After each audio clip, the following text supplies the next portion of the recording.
Telki, la voix du kumbanguisme.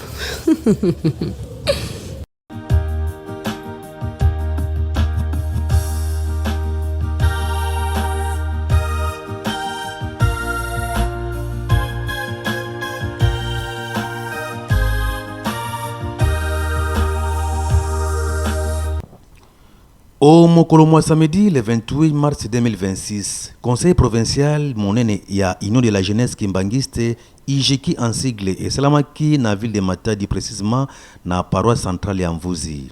Prédication yangonde epesamaki epa ya tata révérend Pichuma Vinga oyo azali évangéliste provincial ya Union de la jeunesse kimbangiste Ijeki Congo central. Abanelaki na mukanda ya Exode 20 1 à 17. Atangaki pe 12 préceptes ya Lingomba. Asukaki na psaume 147 4 à 6. Na sima ya prédication, tata secrétaire provincial ya Union de la jeunesse kimbangiste Ijeki Congo central papa Emmanuel Pepo Dikizaiko apesaki ba mbote na ba participants nyonso oyo bautaki bipai na bipai. Atangaki pe lisusu ordre du jour pambate kunande emonaki 5 points à l'ordre du jour ou balobelaki kuna. Ezali bongo likambo etali état des lieux ya chaque entité selon lieux respectifs. Tout bana lokola na division unique, territoire, commune, centre ou secteur P na ba ville. Festivité du 4 août 2026 en Kamba Nouvelle-Jérusalem. Orgamat, Tissani International, organisation des fonds de caisse par entité. Opération ya $10 pour na misala en Kamba. Présence physique ya chaque élève en Kamba. Cadeau pour na elenge nyonso. Situation financière. Point de vue ya chaque service na kacha comité provincial. Tournée ya président provincial ya Ijeki Congo central na ba différentes entités. Kunande emonaki pe susu ba district, ba territoire, ba commune, ba ville mibale oyo lokola Boma pe Mwanda et pourquoi pas Mbanza Ngungu. Tata président provincial ya Union de la jeunesse kimbangiste Ijeki Congo central tata Eugène Mavungu Mwanda. Yambo abanda ko salisa conseil provincial apesaki nano maloba epai ya tata révérend Charles Mulumba Mukendi oyo azali évangéliste provincial ya église kimbangiste na Congo central. Oyo alakisaki elungi ya tata représentant provincial Aaron Mavungu Badia. Nous rendons gloire à l'Éternel de Tout-Puissant, Papa Soumon Kimakiangani, pour sa volonté, son amour parmi nous. Il a fait de nous les êtres vivants de ce jour. Et la jeunesse en qui il met sa confiance, dont nous avons l'avenir de demain pour notre Église. S'il s'est réuni ici, venus de différentes entités, le responsable de la jeunesse, nous devons savoir qui est jeune et quelle est la mission de la jeunesse au sein de l'Église. C'est par là, chacun d'entre nous prendra au sérieux la charge, la responsabilité qui lui est confiée. Nous avons vu la redynamisation de tous les comités au niveau du Congo central. C'est un message fort, un signe d'un changement autrement. Et nous devons aussi agir autrement et diriger autrement. Le faillite, les erreurs du passé pourront être pour nous un modèle, pouvant nous servir. Comment redynamiser, relancer les activités de la jeunesse au sein de l'Église et savoir la mission principale pour laquelle l'Union de la jeunesse a été créée au sein de l'Église. Si vous avez été nommé président, membre du comité, c'est pour que nous puissions travailler main dans la main, afin de porter une pierre de plus à la construction d'un Kamba et à la formation et l'encadrement de la jeunesse qui est l'avenir de demain. Nous avons un slogan qui dit « Nous sommes l'avenir de l'Église ». Nous sommes l'espoir de l'Église, la jeunesse. Est-ce qu'on peut espérer à quelqu'un qui ne vaut rien? Non. Si la jeunesse aujourd'hui est l'avenir de l'Église, c'est-à-dire Papa Soumon qui a rendu le Saint-Esprit, a mis quelque chose de spécial en nous, dont nous devons chercher comment exploiter ça.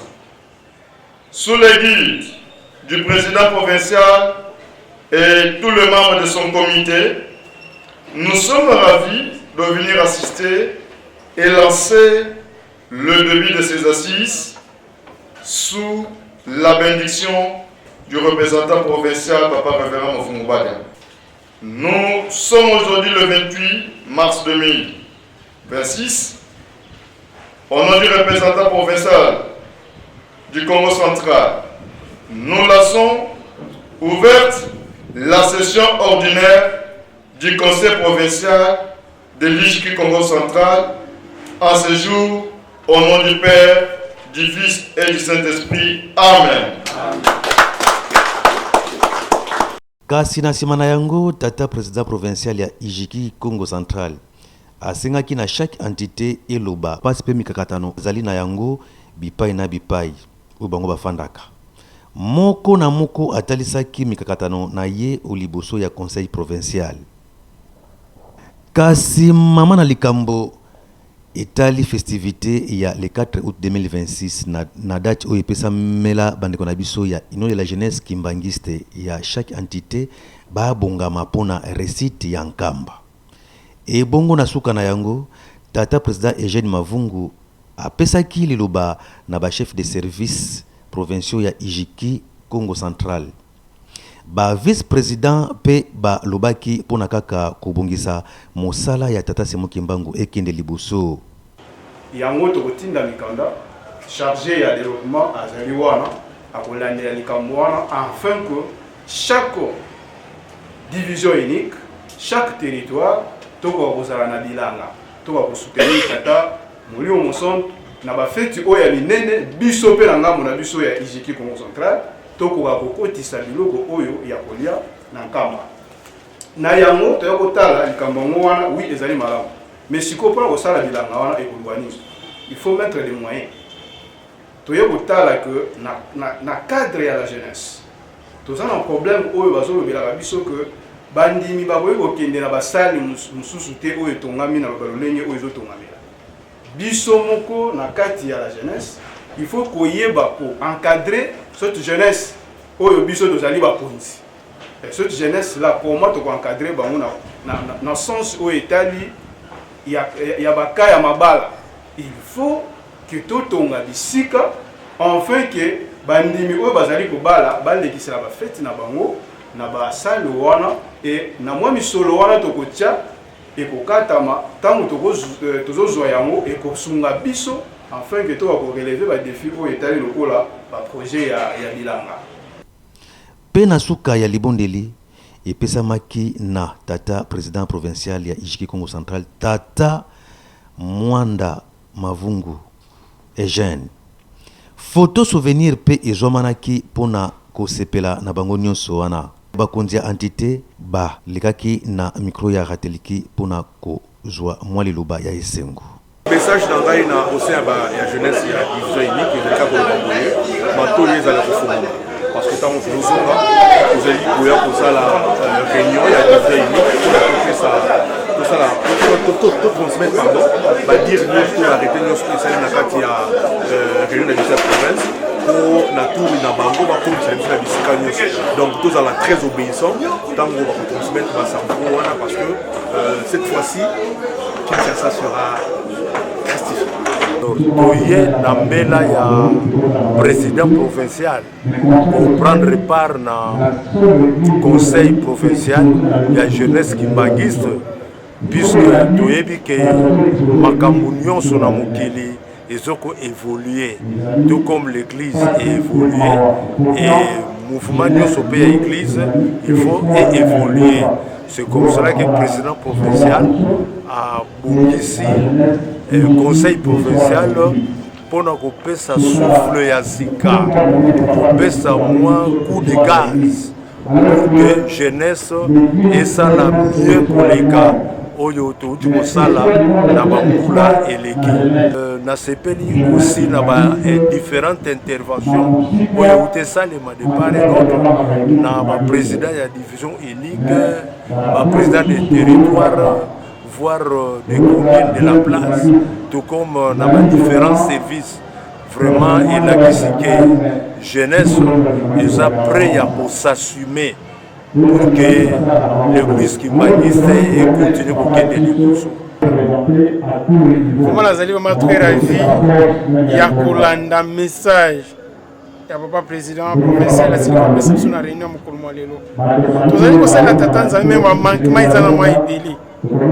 Alors à partir de la réunion à tel sibiso après sibiso battribution ya moko et à tel sibiso ni les sengene tout ça là. Nous avons battu il pas biso ba jeune. Magi ba jeune mingi timo mwalelo bazali ko comprendre te vision papa simukulu.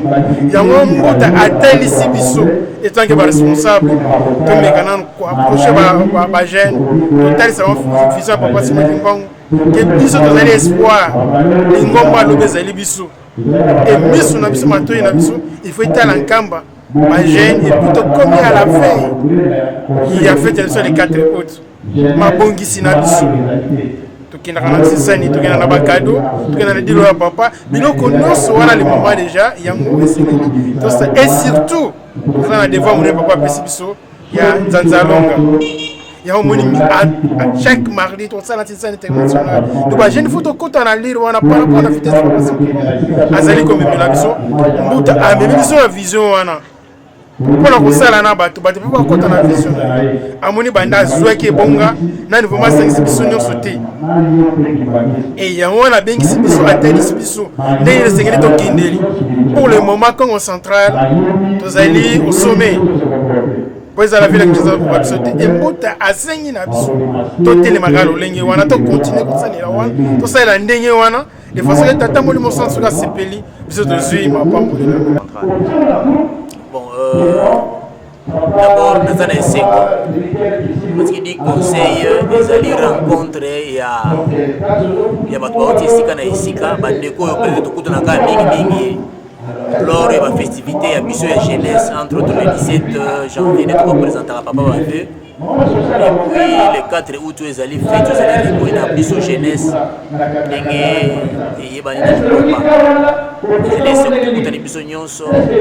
la mission conseil provincial, mais tout le monde est un peu tout à fait particulier.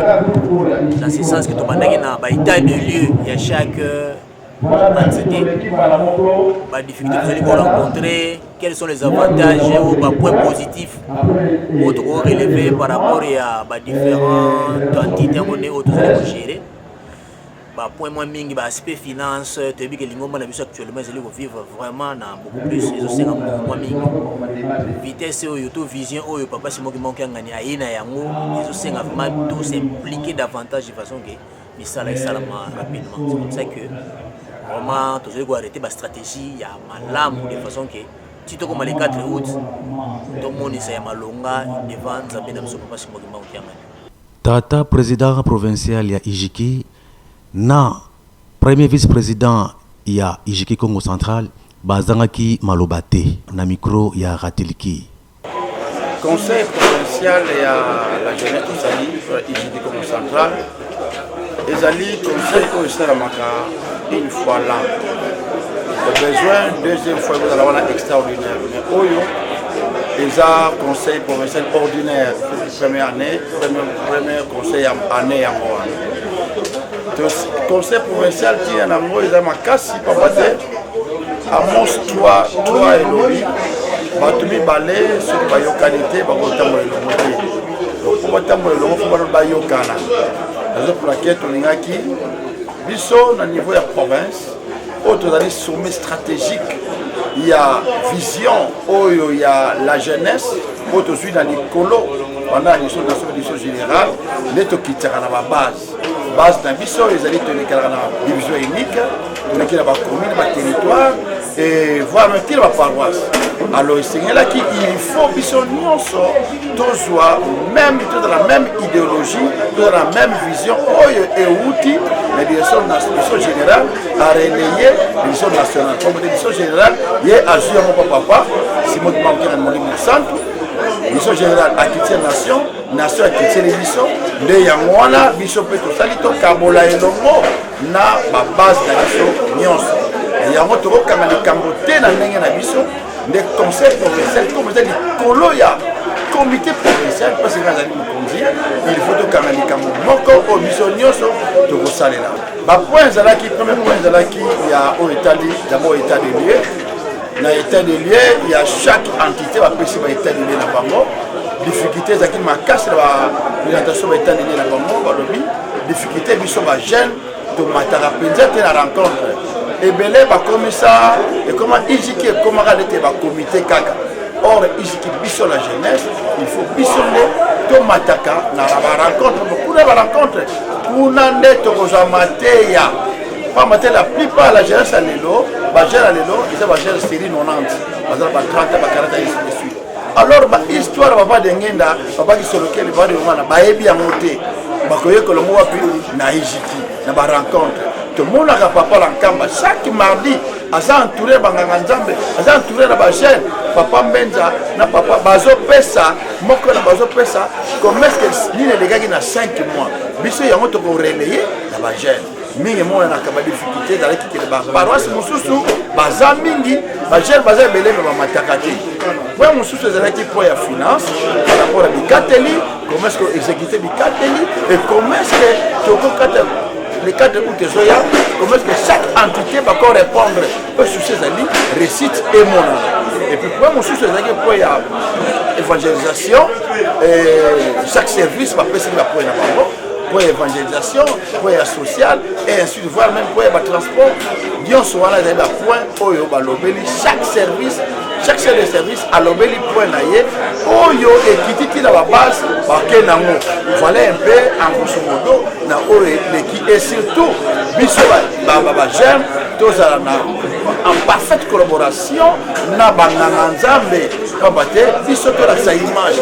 Voilà même relation, biso la relation qui toko, na banganzambe, relation qui toko, na ba non qui mangiste, kabate comportement na biso, ya mone ko sala, ba jeune, to ba qui mangiste musuba intégrer biso na lingomba. Faut refléter image qui toko. Donc, biso ba jeune, école de formation, ils ont parmi ma cambo oyo.